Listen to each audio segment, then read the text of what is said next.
విద్యుత్పై శ్వేతపత్రం రాష్ట్ర ప్రభుత్వం నుంచి ఈరోజు సభలో అందరికి ఇవ్వాలన్నటువంటి ఆలోచనతోనే ఈ షార్ట్ డిస్కషన్ ఈరోజు తీసుకోవటం జరిగింది అధ్యక్ష. రాష్ట్రానికి సంబంధించినంతవరకు అన్ని రంగాలు ఏ రంగం అభివృద్ధి చెందాలన్నా అవసరమైనటువంటి విద్యుత్ పైన, విద్యుత్ ఉత్పత్తి పైన, ఆ విద్యుత్తులో ఉన్నటువంటి ఇబ్బందులపైన, వాటన్నిటిపైన కూడా ఈ సభకి అలాగే ఈ రాష్ట్ర ప్రజలకు కూడా వాస్తవ పరిస్థితులు తెలియాలనేటువంటి ఆలోచనతోనే ఈ శ్వేతపత్రాన్ని ఈరోజు ప్రవేశపెడతా ఉన్నాం అధ్యక్ష.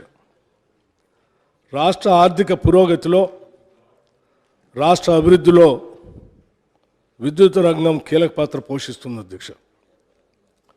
పరిశ్రమల అభివృద్ధికి, వ్యవసాయ రంగ పురోగతికి, సేవారంగం అభివృద్ధికి నమ్మకమైనటువంటి విద్యుత్ సరఫరాయే వెన్నెముక అధ్యక్ష.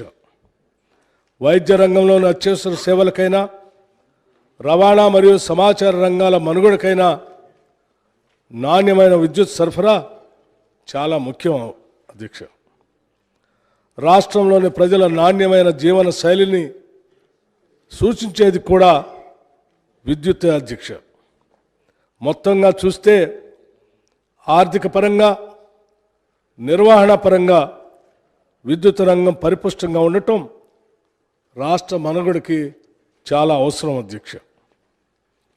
తెలంగాణ రాష్ట్రం ఏర్పడే నాటికి టీఎస్ జెన్కోలో స్థాపిత విద్యుత్ ఉత్పత్తి సామర్థ్యం 4365.26 మెగావాట్లు అధ్యక్ష.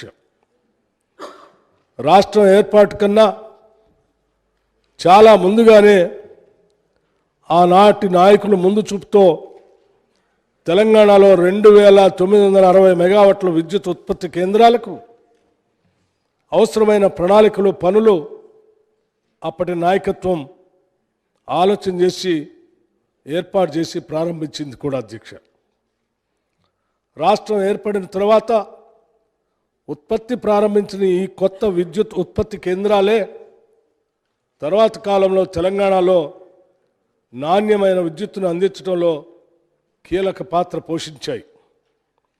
ముఖ్యంగా రాష్ట్ర పునర్వ్యవస్థీకరణ చట్టం రూపకల్పన సమయంలోనే తెలంగాణ విద్యుత్ అవసరాలను దృష్టిలో పెట్టుకొని ఇక్కడ స్థాపిత విద్యుత్ ఉత్పత్తి సామర్థ్యానికి అదనంగా 1800 మెగావాట్లు విద్యుత్ వచ్చే విధంగా కూడా అప్పటి నాయకత్వం, యూపీఏ ప్రభుత్వం శ్రీమతి సోనియా గాంధీ గారి నాయకత్వంలో ప్రత్యేక నిబంధనలు చట్టంలో రూపొందించడం జరిగింది అధ్యక్ష. రాష్ట్రం ఏర్పడిన తర్వాత గత ప్రభుత్వం మొదలుపెట్టి పూర్తి చేసింది కేవలం 1080 మెగావాట్ల భద్రాద్రి థర్మల్ ప్రాజెక్టు మాత్రమే.